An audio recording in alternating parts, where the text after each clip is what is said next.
कुंती के अगर ज्येष्ठ पुत्र होने की बात करूं तो ज्येष्ठ पुत्र कर्ण ही है। सही मायने में वो भी एक पांडव थे। सबसे ज्येष्ठ पुत्र भी कर्ण ही हुआ, लेकिन हालातों ने कुछ ऐसा खेल खेला जिसके कारण कर्ण एक सूत पुत्र बन गया और एक महान धनुर्धर होने के बावजूद भी उसको वह सम्मान नहीं मिल सका जिसका वो अधिकारी था। कर्ण हमेशा धर्म की राह पर चलता था। वह एक समर्पित योद्धा था, लेकिन इसके बावजूद भी कर्ण ने अन्याय करने वाले दुर्योधन का साथ अंतिम सांस तक दिया। कर्ण ने अपनी पूरी जिंदगी में सिर्फ दुख ही सहे। दंभोदर नाम के एक असुर ने सूर्य देव की बेहद कठिन तपस्या करी थी और सूर्य देव से एक वरदान हासिल किया कि उसे 100 कवच हासिल होंगे। इन कवचों पर केवल वही व्यक्ति प्रहार कर सकता था जिसने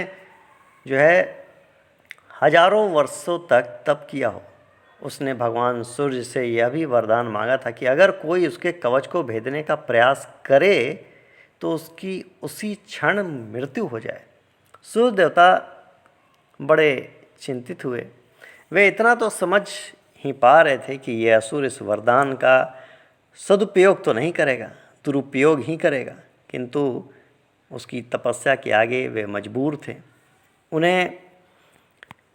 उसे यह वरदान देना ही पड़ा। इन कवचों से सुरक्षित होने के बाद वही हुआ जिसका भगवान सूर्य को डर था। दंभोदर अपने सहस्त्र कवचों की शक्ति से अपने आप को अमर मानकर मनचाहे अत्याचार करने में तुल गया। वह सहस्त्र कवच नाम से भी विख्यात हो गया। इसी नाम से वो जाना जाने लगा। उधर सती जी के पिता दक्ष प्रजापति ने अपनी पुत्री मूर्ति का विवाह ब्रह्मा जी के मानस पुत्र धर्म से किया। मूर्ति सहस्त्र कवच के बारे में जानती थी और उन्होंने श्री भगवान विष्णु से प्रार्थना करी कि इसे ख़त्म करने के लिए वे स्वयं पधारें। भगवान विष्णु ने उसे आश्वासन दिया कि ऐसा ही हम करेंगे, समय आने दो। और समय क्रम में मूर्ति ने फिर 2 जुड़वां पुत्रों को जन्म दिया, जिनके नाम हुए नर और नारायण। दोनों 2 शरीर में होते हुए भी एक थे, 2 शरीर में एक आत्मा। विष्णु जी ने एक साथ 2 शरीरों में नर और नारायण के रूप में अवतरण किया था। दोनों भाई बड़े हुए। नर और नारायण को जब दंभोदर ने युद्ध के लिए ललकारा, तब नारायण ने दंभोदर से युद्ध किया और 1000 साल के युद्ध के बाद आखिर नारायण ने असुर का पहला कवच तोड़ दिया। लेकिन कवच तोड़ते ही स्वयं वो काल के गाल में समा गए। तब नर ने उन्हें महामृत्युंजय मंत्र से जीवित कर दिया और दंभोदर से युद्ध करना आरंभ कर दिया। और इधर नारायण फिर तपस्या में लीन हो गए।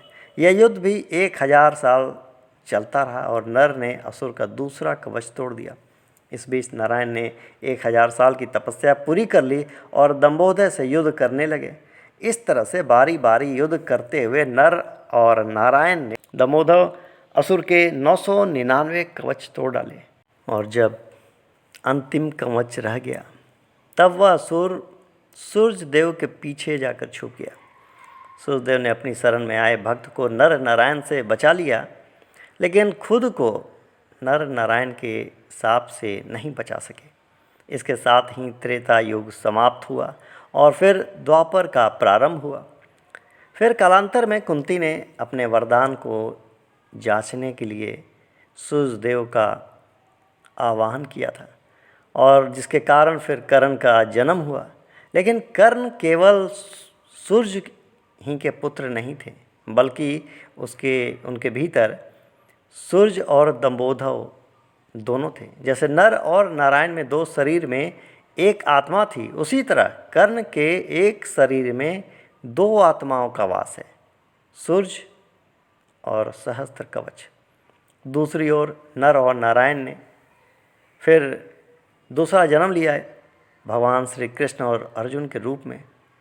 कर्ण के भीतर जो सूर्य का अंश है वही उसे तेजस्वी वीर बनाता है, जबकि उसके भीतर दंभोदभ भी होने से उसके कर्म फल उसे अनेक का अनेक अन्याय और अपमान जो है उसको मिलते हैं। केवल एक कवच बाकी था जिसे मारने के लिए फिर से जन्म लेना पड़ा भगवान को।